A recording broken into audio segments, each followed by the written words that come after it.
Bueno, bien, ahora sí. Habíamos quedado, estamos viendo todo el tema de consumo, las patologías de consumo, y íbamos a ver las técnicas terapéuticas que aplicamos como acompañante terapéutico. Bien, primeramente tenemos lo que es la psicoeducación. La psicoeducación que incrementa ese proceso de cambio de esa toma de conciencia del paciente, de esa liberación social. Bien, ¿qué hacemos? Proporciona eso una información con respecto a lo que es el uso de sustancias, los potenciales efectos que tienen ciertas sustancias, por eso siempre hay que educarse para poder educar al otro también. Si uno no está informado, ¿cómo le va a informar a la otra persona? Por eso mismo vimos siempre las patologías, nos enfocamos bien en cada síntoma, en cada signo, en lo que conlleva todas estas tipos de patologías que vimos hasta ahora, para poder hacer esto de la psicoeducación. Bien, otra de las técnicas es la clarificación de valores. ¿Sí? El paciente en este caso, ¿qué hace? Define todas sus prioridades, también así como las cosas que más valoran en la vida, para luego analizar esas discrepancias con lo que es el consumo de drogas en este caso. ¿Bien? ¿Qué sucede acá? Con estas clarificaciones de valores se consigue el incremento, o incrementar, mejor dicho, el proceso de cambio. Bien, ese proceso de cambio de autorreevaluación. Como tercero, tenemos lo que es la solución de problemas. Bien, muchas pacientes en este caso pueden recaer, o mejor dicho, recaer no, carecer, perdón, de estas habilidades, de solucionar problemas, ¿sí? Entonces, ¿qué hacemos? Su uso, en este caso, se incrementa a lo que es la autoeficiencia de este paciente. Bien, nosotros podemos dar consejos para solucionar problemas, pero no damos la respuesta de tenés que hacer esto, esto y esto para solucionar el problema. Bien, la solución a los problemas la debe conseguir el paciente. Bien, es como que si vamos al psicólogo y le decimos, tengo tal y tal cosa, y el psicólogo te dice, bueno, tenés que hacer esto y esto y esto. No, el psicólogo lo que hace es darte una guía de ayuda, pero el problema lo tenemos que solucionar nosotros. Bien, o si vamos al médico porque tenemos cierta enfermedad y el médico nos da el medicamento, pero si después nosotros no tomamos el medicamento no solucionamos el problema.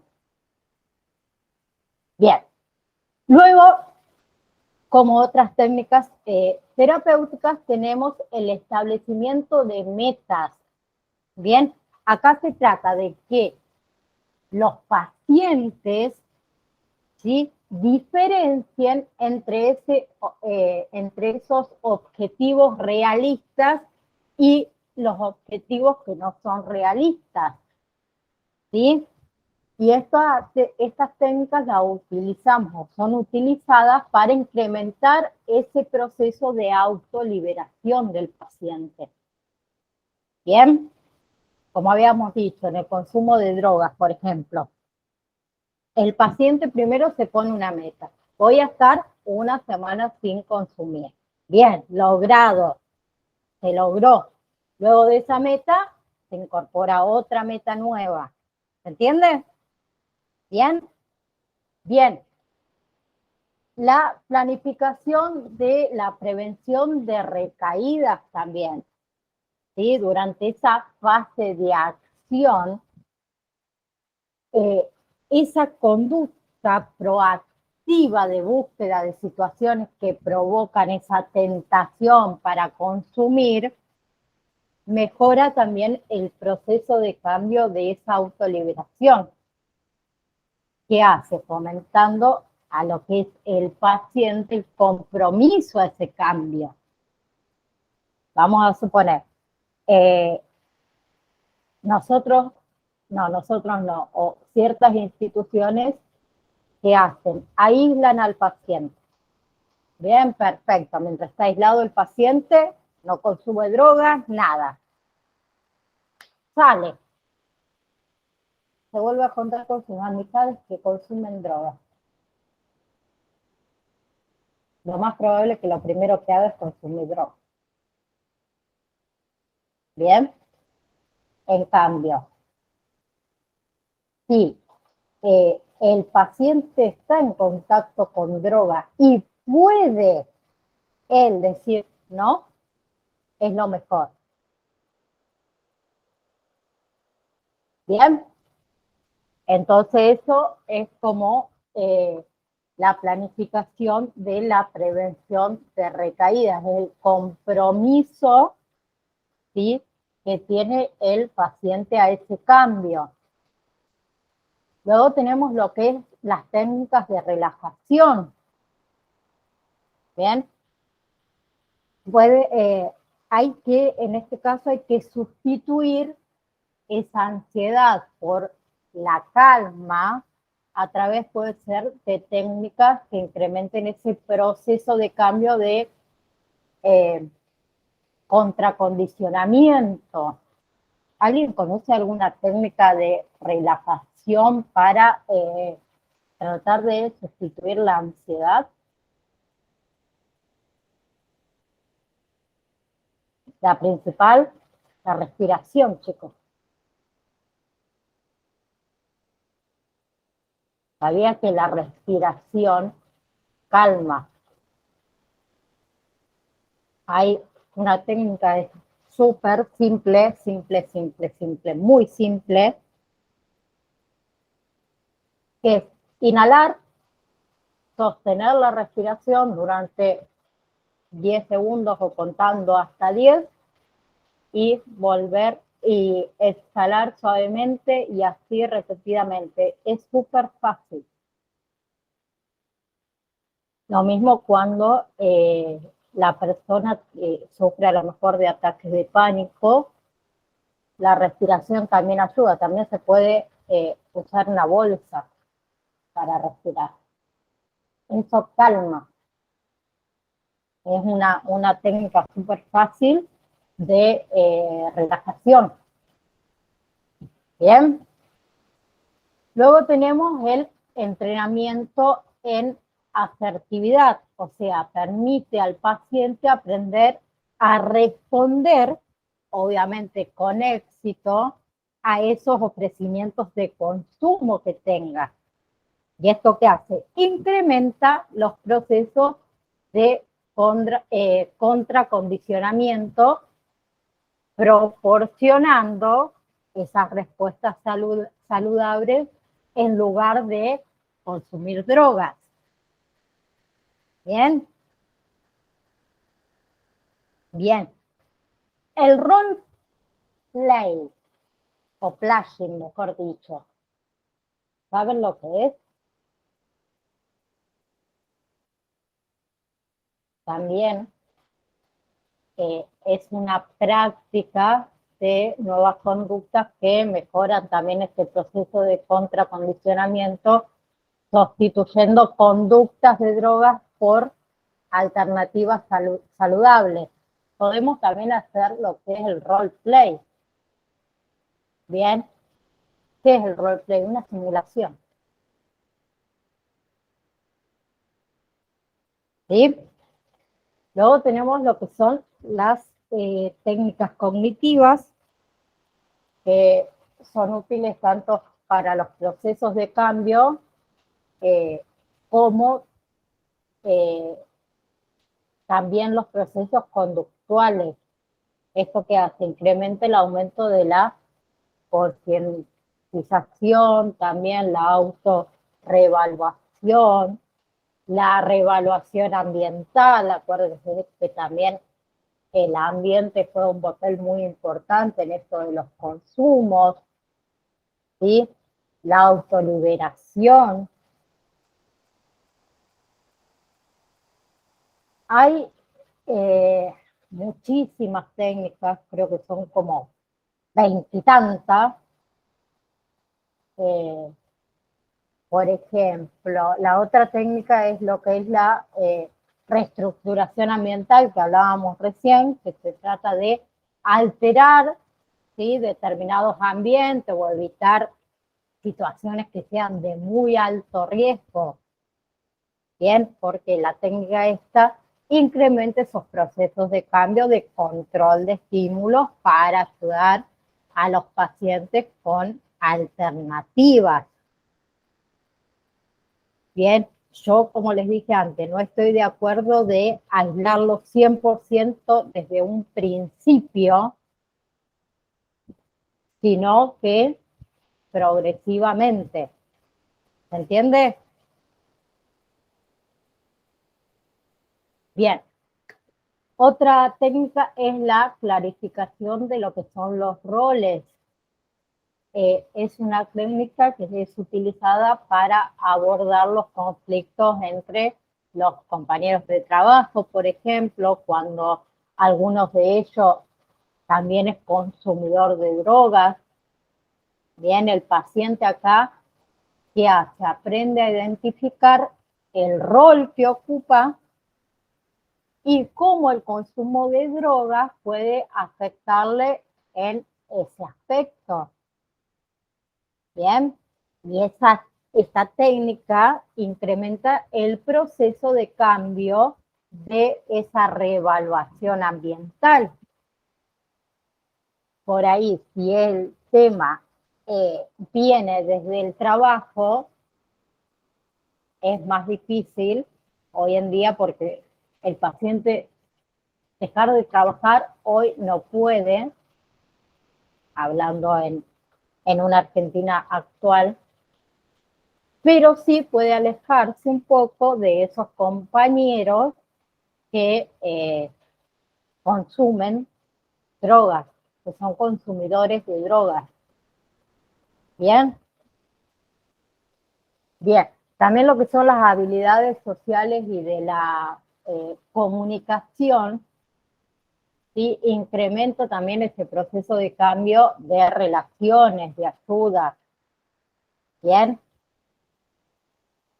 Y las habilidades sociales también y la comunicación, ¿sí?, expande un poco el modo de sus apoyos. Bien, mientras nosotros tengamos más habilidades sociales y también de comunicación, vamos a tener más apoyo en este consumo que quizás al paciente le esté afectando de una forma muy severa. Tenemos también la clarificación de lo que son las necesidades, ¿sí? ¿Esto qué hace? Pretende ayudar al paciente a reevaluar algunas áreas de su vida, detectar cuáles de ellas necesitan mejorar. Y esto también, ¿qué hace? Incrementa lo que son los procesos de cambio de liberación social. Bien. Y la última técnica es la evaluación y el feedback. La evaluación en sí mismo, tanto como el feedback, le ofrece a los pacientes la oportunidad de observar de forma más realista la verdadera extensión de su consumo de drogas. ¿bien? Y también mejora lo que son los procesos de cambio de aumento de concientización de la verdad de su problema.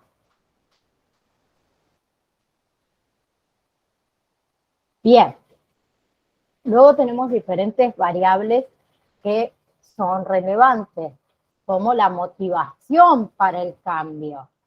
Bien, que esto es un proceso que es necesario a lo largo de todo el tratamiento del paciente. ¿Qué sucede? La ausencia de motivación por momentos que puede pasar es una característica ya de por sí propia de cualquier persona que se plantea hacer cualquier tipo de cambio importante en su vida. Creo que a todos nos ha pasado que a lo mejor empezamos un proyecto muy motivados y quizás vamos a mitad del proyecto y ya esa motivación va desapareciendo por ciertos momentos y después reaparece de nuevo. Bien, esa es una variable que hay que tener siempre en cuenta. Luego, otra de las variables importantes es la motivación para el cambio. Dije, las expectativas de autoeficiencia. Es la propia capacidad de superar esa adicción. Bien, y esto se divide en dos, en autoeficacia, y las expectativas de los resultados, que va aumentando obviamente a medida que avanza en los estudios de esa recuperación el paciente. Bien, luego tenemos lo que es la toma de decisiones, que acá hay 8 categorías que influyen en el avance o en el retroceso. Bien, tenemos, primero, podríamos decir, son los beneficios que trae para uno mismo, los beneficios que trae para los demás, ¿sí? La aprobación de uno mismo, la aprobación de los demás, ¿sí? ¿Qué más era? Bueno, la desaprobación de uno mismo, la desaprobación de los demás, los costes para uno mismo, lo mismo pasa con los costes para los demás. Bien, en lo que es estas categorías que influyen, dijimos, en lo que es el avance o el retroceso, ¿sí? Entre las principales 3 etapas tenemos la precontemplación, la contemplación y la preparación del paciente. Bien, en lo que son los enfoques entonces terapéuticos, tenemos en las modalidades terapéuticas, ya sea públicas, privadas, rurales, urbanas, religiosas, laicas, democráticas, jerárquicas, las que ustedes quieran, tenemos esas como comunidades terapéuticas y también tenemos las comunidades terapéuticas que son domiciliarias. Bien, hay diferentes modalidades. Centro de día, ¿se acuerdan? Hospital de día, hospital de noche, modalidad ambulatoria, comunidades terapéuticas, que todas ellas que se basan en modificar lo que son las pautas y actitudes perjudiciales y tienen como afinidad la resocialización del individuo en cualquiera de las modalidades que se nombró. Luego tenemos lo que son dispositivos terapéuticos. Podemos tener, pueden ser individual, puede ser grupal, puede ser familiar, pueden ser grupos de autoayuda, ¿sí? que mayormente estos grupos de autoayuda son liderados por exconsumidores. ¿Bien? Luego hay diferentes tipos de terapia. Terapia, por ejemplo, psicoanalista, terapia cognitiva. Y por último, en lo que son estos enfoques terapéuticos, tenemos lo que es la medicación, que eso obviamente se va a ver con psicólogo, luego psiquiatra, que seguramente nos van a estar ayudando en este proceso. ¿Bien? Bien. Estos enfoques terapéuticos podemos decir, por ejemplo, que en el hospital, no sé si ustedes lo han tenido a nombrar o lo conoce, el Hospital Santa María de Punilla, Córdoba, hacen ¿sí? este tipo de tratamientos y promueven la abstinencia total de sustancias como condiciones previas al tratamiento. Son ambientes que son residenciales libres de drogas. ¿Bien? Donde hay una disciplina, una relación social jerárquica, que hay etapas para el tratamiento, que hay, se dice que hay mucho más avance en lo que es la responsabilidad social y personal, hay un desarrollo de esas habilidades sociales que deben ser eficaces. Bien, hay rutinas también que favorecen a lo que es la reinserción social, obviamente posterior. Bien, con respecto a la prevención, para ir cerrando, hace referencia a lo que es la preparación y la disposición que hace anticipadamente para evitar un riesgo. Se anticipa a la aparición, podríamos decirlo, de un fenómeno por medio de esa intervención sobre su causa. ¿Bien? Bien. Lo que es la prevención, entonces, debe apuntar a qué? A promocionar, primeramente, la salud, a cuidar el cuerpo, ¿sí? Y a la construcción de proyectos de vida. Bien.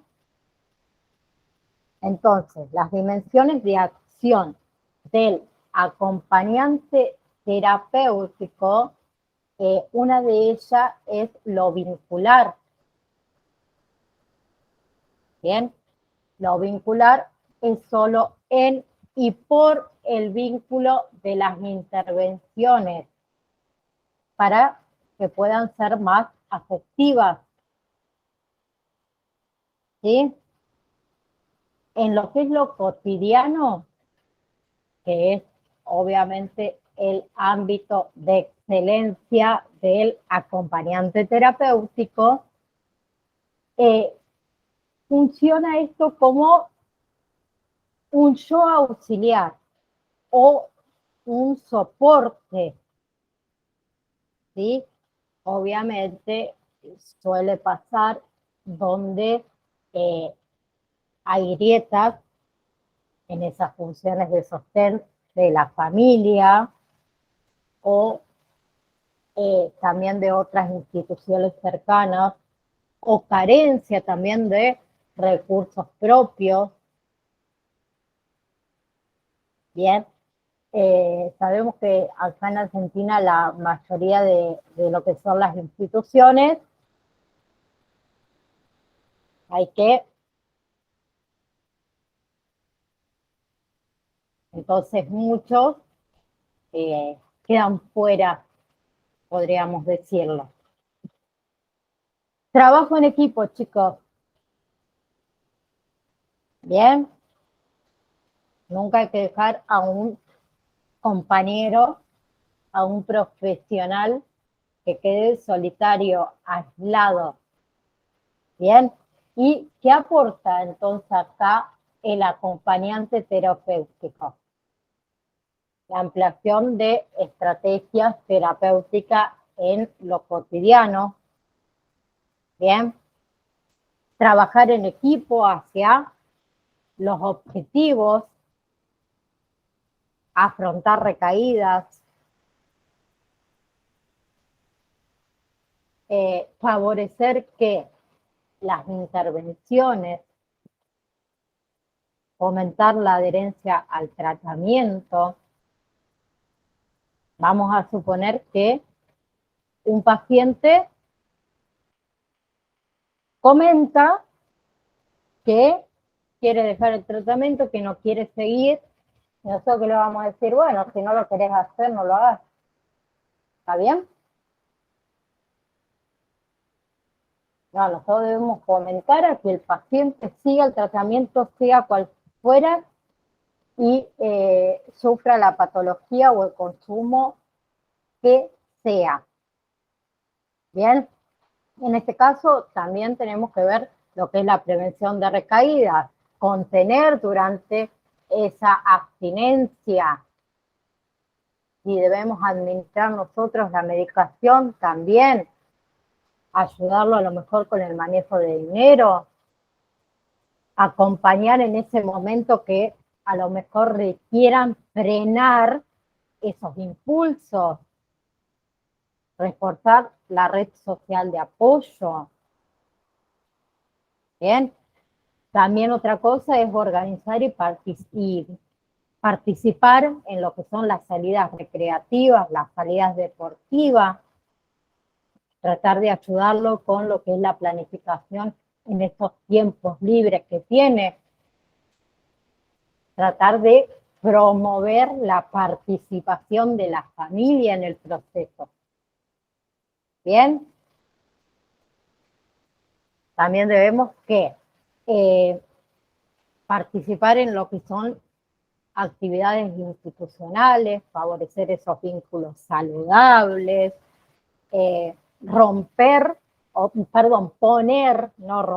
poner límites y intervenir en la vida cotidiana. Debemos también tratar de reconocer esos estímulos de riesgo y ensayar formas de afrontamiento, perseverar o preservar, perdón, lo que es la integridad física y la integridad psíquica. Bien.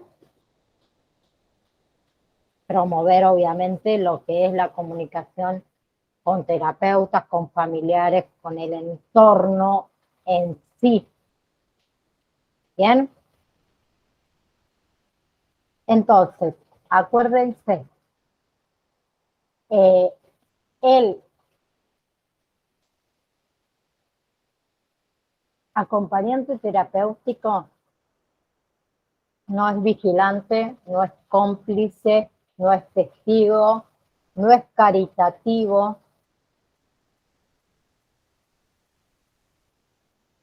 ¿Sí? ¿Se entiende? Bien, perfecto. Entonces, las funciones del acompañante terapéutico es sostener la motivación, mantener la abstinencia, planificar cancelaciones de deudas, quizás. Por ejemplo, si además de consumo de droga, el paciente tiene es ludópata en ese caso. Restablecer vínculos, la prevención de recaídas, que ya lo habíamos nombrado. Bien, como otras funciones también podemos nombrar en resistir a esa presión social, generar espacios de contención, generar espacios de escucha, bien, responsabilizarse por la medicación y por las terapias, bien, bien, hasta ahí es lo de consumo. Ahora vamos a empezar con ludopatía. ¿Alguien sabe lo que es la ludopatía?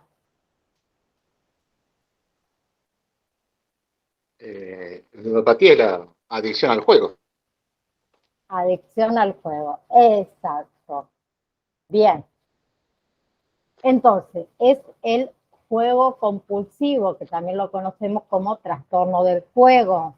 ¿Sí? Es ese impulso incontrolable a seguir apostando sin importar las consecuencias que eso tenga en tu vida.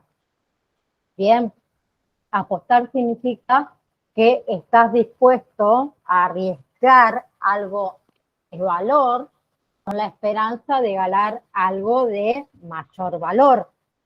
Bien, ¿qué sucede? Esto puede estimular el sistema de recompensa del cerebro de forma similar a como lo hacen las drogas que son ilícitas o el alcohol, lo que genera una adicción. ¿Bien? Entonces, si una persona tiene problemas con el juego compulsivo, lo más probable es que haga apuestas continuamente que los lleven a perder, a agotar todos sus ahorros, a endeudarse. Y también es posible que oculte ese comportamiento.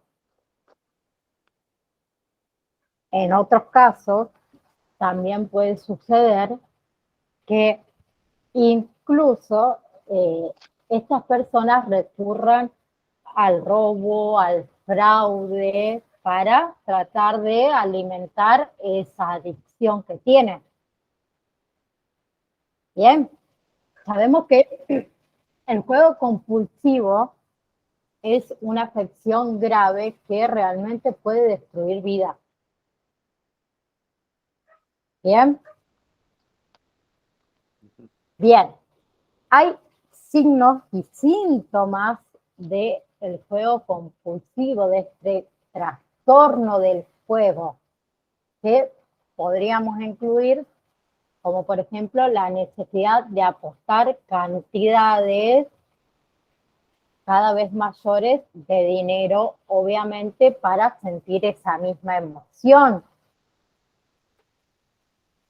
¿Sí? También estar preparados para apostar, como a lo mejor planificar actividades con apuestas que sean constantes y por ende, cómo obtener más dinero para apostar. Intentar recuperar, obviamente, el dinero perdido apostando más. Y lo que recuperas mayormente son las pérdidas. Bien. Como otro signo y síntoma, podemos nombrar el sentirse intranquilo o irritable cuando la persona intenta dejar esas apuestas, mentirle a los familiares o a otras personas para ocultar esa gravedad de la manera en la que esa persona juega compulsivamente, pedirle a otras personas que lo saquen de apuro financieramente porque a lo mejor perdieron todo el dinero apostando. Bien. La mayoría de lo que son los apostadores casuales dejan de apostar cuando pierden. o establecen un límite cuando el dinero está dispuesto a perder. Bien. Sin embargo, las personas con un problema de juego compulsivo sienten ese impulso de seguir apostando, de seguir jugando, para recuperar su dinero. Bien. Es un patrón que se vuelve cada vez más destructivo a medida que pasa el tiempo. ¿Sí? Bien. Algunas personas que tienen este problema con el juego pueden tener periodos de remisión, o sea, un periodo en el que apuestan menos o nada en absoluto. Sin embargo, sin un tratamiento, la remisión esa no suele ser permanente. ¿Bien? Bien. Otra cosa es que no se comprende bien qué lleva a una persona a jugar de esa manera compulsiva. Al igual que muchos otros problemas, lo que es el juego compulsivo puede ser consecuencia de una combinación de factores biológicos, factores genéticos y también factores ambientales. Bien, bien, como factores de riesgo tenemos problemas de salud mental, y las personas que juegan compulsivamente suelen tener problemas de abuso de sustancias fuera la que fuera, alcohol, droga, medicamentos. Bien, también suelen tener trastornos de la personalidad, depresión, ansiedad. Bien, también puede estar asociado con trastornos bipolar, trastornos obsesivos compulsivos, trastornos por déficit de atención o también de hiperactividad. Bien. Otro factor de riesgo es la edad. La edad es más común en personas jóvenes y de mediana edad. ¿Sí? Jugar compulsivamente durante la infancia o también lo que es la adolescencia aumenta el riesgo de desarrollar esta o una adicción por este tipo de juegos. Bien, sin embargo, el juego compulsivo en lo que es la población de adultos mayores también es un problema. Otro factor de riesgo es el sexo, ¿sí? Es más común en los hombres que en las mujeres. Bien, las mujeres de igual manera que juegan compulsivamente suelen empezar a jugar a una edad mucho más avanzada que el hombre. ¿Sí? Y las mujeres, no se olviden que las mujeres pueden volverse más adictas con mayor rapidez que el hombre. Bien, hoy en día podríamos decir que estos patrones de juegos que son compulsivos, tanto en hombres como mujeres, se han vuelto prácticamente similares. Bien, otro factor de riesgo, influencia de familiares o de amigos. Si los familiares o los amigos tienen un problema con el juego compulsivo, la probabilidad de que nosotros también lo tengamos son mayores. Bien, ciertos rasgos de personalidad, ser muy competitivos, ser adictos al trabajo, impulsivos, inquietos, aburrirse fácilmente, también puede aumentar este riesgo. Bien, y hay medicamentos que se usan para el Parkinson o también para el síndrome de las piernas cansadas, que son medicamentos llamados agonistas de la dopamina, que tienen un efecto secundario que es poco frecuente, pero lo podemos nombrar, que puede provocar estos comportamientos compulsivos, ¿bien? En algunas personas, para que lo tengan en cuenta. Como complicación, puede haber problemas en las relaciones, problemas económicos, problemas legales, mal desempeño laboral o pérdida del empleo en sí, mal estado de salud, suicidios, intentos de suicidios, pensamientos suicidas. Todo tiene una complicación.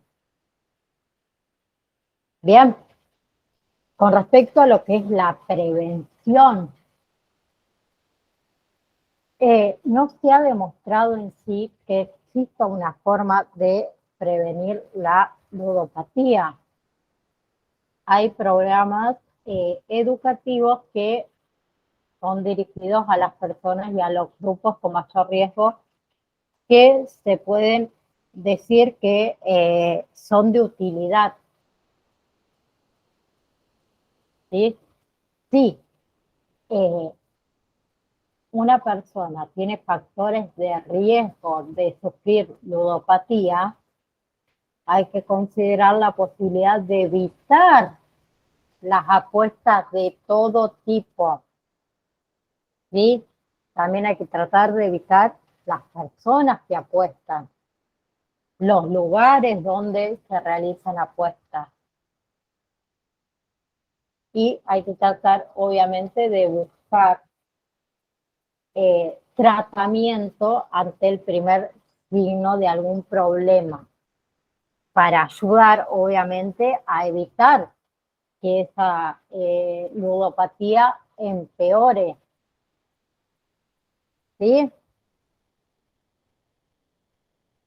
Bien, entonces, si uno reconoce que puede tener un problema de juego, hay que hablar, obviamente, con el médico, ¿sí? Para que se haga una evaluación o tratar de buscar alguna ayuda de un profesional de la salud mental, en este caso psicólogos, ¿sí? Que van a evaluar el problema, y es probable que el médico o el psicólogo en este caso haga preguntas relacionadas con los hábitos de juego, ¿sí?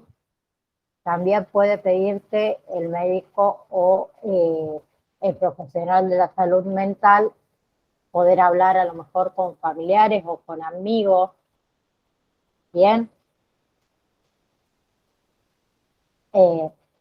Acordémonos que lo que es la ley de confidencialidad impide que el médico o el profesional de la salud proporcione información sobre uno sin el consentimiento. Ténganlo en cuenta. Otra cosa que puede hacer el médico o el psicólogo es revisar los antecedentes médicos, ¿sí? Pues acuérdense, como le habíamos dicho, hay medicamentos que pueden provocar algunos efectos secundarios que son poco frecuentes de lo que es comportamientos compulsivos. Bien. También puede hacer un examen físico para identificar algún problema de salud. Bien. Y obviamente hay una evaluación de salud mental. Bien. En la evaluación esta hacen preguntas sobre los síntomas, sobre los pensamientos, sobre los sentimientos, sobre los patrones de comportamiento, ¿sí? Y obviamente según los signos y los síntomas es posible que se evalúe para detectar algún trastorno de salud mental que se vea obviamente relacionado con el juego este obsesivo. En lo que es el tratamiento, es medio desafiante, podríamos decirlo, ¿sí? Esto se debe a que, en partes, a que la mayoría de las personas les cuesta admitir que tienen un problema, ¿sí? Pero la parte importante del tratamiento consiste en reconocer que eres un jugador compulsivo, ¿sí? Vamos a suponer que si tu familia o tu empleador o tus amigos presionan para que hagas terapia, es posible que te resistas al tratamiento. Cuando a alguien le obliga a hacer algo fuera de su voluntad. Yo no lo quiero hacer. Entonces, ¿por qué voy a hacer un tratamiento si yo no lo quiero hacer? Estoy obligado. ¿Bien? ¿Sí? Entonces, lo que es tratar un problema de adicción al juego, en este caso, puede obviamente ayudar a recuperar esa sensación de control que había anteriormente, sanar relaciones, tratar de arreglar un poco eso de las finanzas que se ha dañado. Bien, en lo que es el tratamiento, entonces, terapia, ¿sí?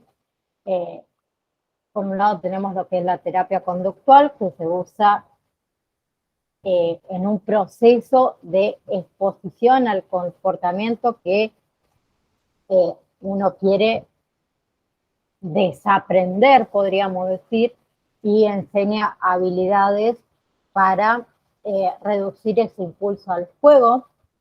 Y por otro lado tenemos lo que es la terapia cognitivo-conductual, que se enfoca en identificar lo que son las creencias negativas, irracionales, creencias poco saludables, y las reemplaza por otras que sean obviamente positivas y saludables. También en esta patología podemos incluir lo que son las terapias familiares, que pueden ser muy útiles también en este caso. Bien, tenemos grupos de autoayuda. Bien, como tenemos alcohólicos anónimos, fumadores anónimos, que muchos se ríen, pero mi suegra dejó de fumar siendo estos grupos de apoyo. Les comento que mujer muy grande y lo logró. Fue algo que cuando a nosotros en esa época dice, no, porque yo dejé de fumar y fui a fumadores anónimos. Nos reímos todos, les soy sincero. Porque decimos, fumadores anónimos, ¿qué es eso? Y cuando nos contó quedamos todos así, wow. Y después cuando entras en el tema decís, son grupos de apoyo. Y te hacen ver todo lo que te puede suceder por consumir tal cosa. Bien, entonces tenemos grupos que son de autoayuda. Muchas veces algunas personas descubren que hablar con otras personas que a lo mejor tienen el mismo problema, ¿sí? Pueden ser una parte muy útil para el tratamiento. Bien, como les dije, como tenemos alcohólicos anónimos, ay, se me fue el otro, como les dije recién, fumadores anónimos, no me salía, tenemos jugadores anónimos. Bien, también tenemos medicamentos para el tratamiento. como son los antidepresivos. También están los estabilizadores del estado de ánimo que pueden ayudar con estos problemas, que a menudo acompañan al juego compulsivo. Como dijimos, puede ser el trastorno bipolar, la depresión, la ansiedad. Entonces, algunos antidepresivos pueden ser muy eficaces para reducir este comportamiento. ¿Bien?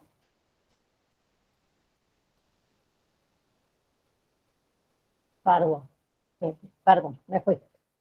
Entonces, el tratamiento para el juego compulsivo, ¿sí?, puede incluir lo que es programas para pacientes ambulatorios, programas para pacientes internados, ¿sí? También hay programas de tratamiento residencial, obviamente, todo según las necesidades y los recursos. Bien. También tenemos los tratamientos, dijimos, de autoayuda, ¿sí?, como los programas estructurales que están basados en Internet y tienen también visitas telefónicas con un profesional de salud mental. Bien, esa es otra opción que se puede tener en cuenta. Entonces, tanto el tratamiento para el abuso de sustancias, la depresión, la ansiedad o cualquier otro problema de salud mental pueden ser parte de este plan de tratamiento para el juego compulsivo. Bien. Luego tenemos lo que es un relapse